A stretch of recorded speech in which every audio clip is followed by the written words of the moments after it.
அஸ்ஸலாமு அலைக்கும். Welcome to Khairun's kitchen. அனைவருக்கும் ரம்லான் முபாரக்.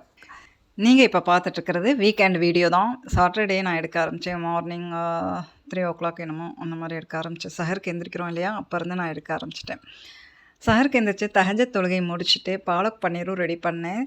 சஹர் சாப்பாட்டுக்கு இதுதான் பாலக் பன்னீர் ரெசிபி. என்னுடைய சேனலில் நான் போட்டிருக்கிறேன், பார்க்காதவங்க செக் பண்ணி பார்த்துக்கோங்க. பாலக் பன்னீருக்கு மசாலா ரொம்ப கம்மிங்க. கீரையை அரைச்சிட்டோம் அப்படின்னா டக்கு டக்குன்னு வேலையை முடிச்சிடலாம். நம்மளுக்கு வந்து செய்கிறது ரொம்ப கஷ்டம் இல்லை, ரொம்ப ஈஸியான ஒரு ரெசிபி. டேஸ்ட் அதிகமாக இருக்கும், நல்லா இருக்குங்க. அதுக்கு கோதுமை ரொட்டி எடுத்துக்கிட்டோம்.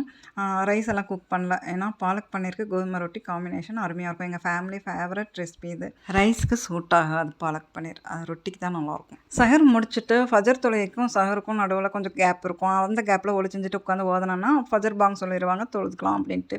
வெளியே போகிற வேலை இருக்கிறதுனால ஹெல்ப்பரை கொஞ்சம் சீக்கிரம் வர சொல்லியிருந்தேன். அதனால் அவங்களும் சீக்கிரம் வந்துட்டாங்க. பாத்திரம் அலசி முடிச்சுட்டு அதுக்கப்புறம் லாண்ட்ரி போடுறதெல்லாம் என்னோடய வேலை தான். ஒரு லோடு போட்டு காஞ்சிட்ருக்குது மேலே. அது இல்லாமல் இன்னும் ஒரு லோடு போட வேண்டியது இருக்குது, அதையும் போட்டுட்டோன்னா மிஷினில் அந்த வேலையும் எனக்கு முடிஞ்சிடும். எடுத்து காய போடுற வேலை தான் எனக்கு அடுத்து. ரமலான் எல்லாத்துக்கும் எப்படி போயிட்டுருக்குது தயவுசெய்து சொல்லுங்களேன், கமெண்டில் போடுங்களேன். எனக்கு தான் அப்படி தெரியுதா என்னென்னு தெரியல.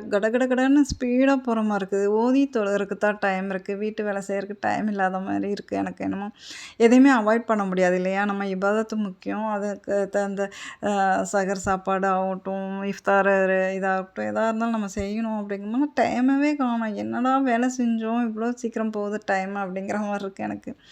சின்ன ஃபேமிலி தான் எங்கள் ஃபேமிலி, இருந்தாலும் டைம் பத்த மாட்டேங்குது. நான் சொல்லும்போது எனக்கே ஒரு மாதிரி இருக்குது. பெரிய ஃபேமிலியில் இருக்கிறவங்களுக்கெல்லாம் எப்படி ரன் பண்ணுறாங்கன்னு தெரியல. நான் வெளியே போகிறேன்னு சொல்லியிருந்தேன் இல்லையா, எங்கே போகிறோம் அப்படின்னு பார்த்தீங்கன்னா ஹைட்ராபாத். மகளோட காலேஜிலேருந்து இன்வைட் பண்ணியிருக்கிறாங்க. ஒரு ஈவெண்ட் இருக்குது, வர சொல்லியிருக்கிறாங்க. அதனால் நாங்கள் கிளம்புறோம். இஃப்தாருக்கு தேவையான ஃப்ரூட்லாம் கட் பண்ணி ஒரு பாக்ஸில் போட்டு எடுத்துக்கிட்டேன். ஏன்னா மகளோட ஃப்ரெண்ட்ஸும் இருக்கிறாங்க, அவங்களோட ஷேர் பண்ணிக்கணும் இஃப்தாரை அப்படிங்கிறதுனால 2 விதமான ஃப்ரூட் எடுத்துக்கிட்டேன். ஒன்று வந்து சப்போட்டா, இன்னொன்று வந்து தர்பூசணி. தர்பூசணியை கட் பண்ணி நான் ஃப்ரிட்ஜில் வச்சுருந்தேன், அதனால் அது டக்குன்னு எடுத்துக்கிட்டேன். இதோட முக்கியமானது பேரிச்சம்பழமும் எடுத்து வச்சுக்க போகிறேன். மகளுக்கு பார்த்திங்கன்னா இஃப்தாருக்கு வந்து லைட்டாக ஃப்ரூட் எடுத்துக்கணும் அப்படிங்கிறது தான் அவளுடைய பாலிசி. அவள் சின்ன பிள்ளையிலேருந்தே அவள் அப்படித்தான். நோன்பு வைக்கும்போது கஞ்சி வடை வேணாம், கடல் பாசி வேணாம் அப்படின்னு சொல்லுவாள். ஃப்ரூட்ஸு தான் லைக் பண்ணுவாள், அவளுக்கு பிடிச்சது தான் நான் எடுத்து வைப்பேன். அவ்வளோதான், அவ்வளோ சிம்பிளாக தான் சாப்பிடுவாள். அதுவும் கரெக்டு தான். ஏன்னா நம்ம மகரிப் தொழுகையை கண்டினியூ பண்ணோம் அப்படின்னா லைட்டாக எடுத்துக்கிட்டோம் அப்படின்னா தான் நம்ம வயிறும் ஹாப்பியாக இருக்கும், நம்மளும் ஹாப்பியாக மகரிப் தொழுகையை கம்ப்ளீட் பண்ண முடியும் இல்லையா. அதுக்கப்புறம் நம்ம ஹெவியாக எடுத்துக்கலாம், அவங்கவுங்க விருப்பத்தை போல் நம்ம வந்து சாப்பிட்டுக்கலாம். ஓகே, நாங்கள் ரெடி ஆகிட்டோம், கிளம்புறோம். ஈவெண்ட்டை முடிச்சுட்டு ரம்லான் ஷாப்பிங், மகளுக்கு ட்ரெஸ் எடுக்க வேண்டியது இருக்குது. டைம் இருந்தால் பார்க்கலான்னு நினச்சோம், நான் டைம் ஒத்து வரல. நீங்கள் இப்போ பார்க்குறது வந்து ஆண்டர்ப்ரனர்ஷிப் டெவலப்மெண்ட்டு ப்ரோக்ராமு எக்ஸ்போ வச்சுருந்தாங்க. ராய்சந்தினி மாலுங்கிற ஒரு மாலில், எங்கள் காலேஜ்க்கு ஆப்போசிட்டில் தான் இருக்குது அந்த மால்.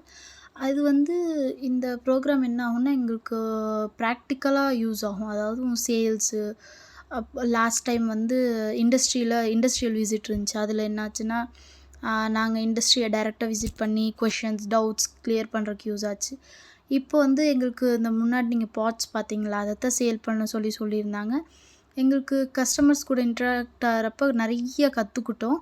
ஒரு 6 to 7 பாட்ஸ் வந்து நாங்கள் சேல் பண்ணோம்.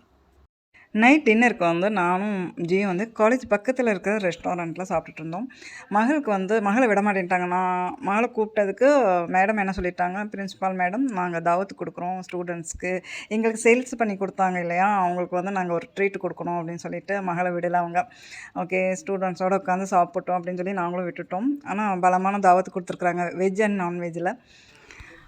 டின்னரை முடிச்சுட்டு எங்கிட்ட வந்து கதையாக சொல்லிகிட்ருக்குறோம். அம்மா சகிர் செய்ய முடியாது என்னால், அந்த அளவுக்கு பலமாக சாப்பிட்டாச்சு அப்படின்னு சொல்லிட்டு இருந்தோம். ஓகே, இந்த வீடியோ இதோடு முடிச்சுக்கிறேன். இன்ஷா அல்லாஹ் அடுத்த வீடியோவில் பார்க்கலாம்.